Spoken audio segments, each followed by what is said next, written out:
Brick it's a mystery thriller movie. నా వరకు it's a decent one అండి. Climax కొంచెం డౌన్ అయినా ఓవరాల్ మూవీ అయితే బాగుంది అనిపించింది. అయితే ఈ మూవీ గురించి ఏమీ తెలుసుకోకుండా ట్రైలర్ కూడా చూడకుండా ట్రై చేస్తే బెటర్ అని నా opinion. Story of this movie is interesting.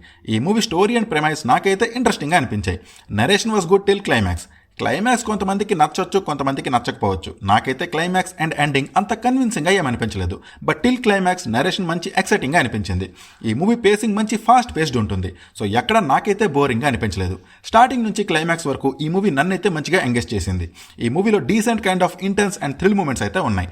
అలానే ఈ మూవీ ఒక decent amount of mystery and టెన్షన్ని క్యారీ చేస్తుంది. Character development was fine in this movie. Performances అయితే బాగానే ఉన్నాయి. ఇక music and technical aspects are good in this movie. చాలా చిన్న 18+ సీన్ ఉంటుంది. వైలెన్స్ అండ్ 18+ డైలాగ్స్ అయితే ఉంటాయి. అవి ఓకే అంటే ఇది ఫ్యామిలీ వాచే. సో దట్స్ ఇట్ అండి. నా వరకు ఇట్స్ అ డీసెంట్ వన్ అండి. సూపర్ ఎంగేజింగ్ మూవీ అని చెప్పలేను, కానీ ఫాస్ట్ పేస్డ్ మిస్టరీ థ్రిల్లర్స్ని ఇష్టపడే వాళ్ళు డెఫినెట్లీ ఈ మూవీని ఒకసారికి ట్రై చేయొచ్చు.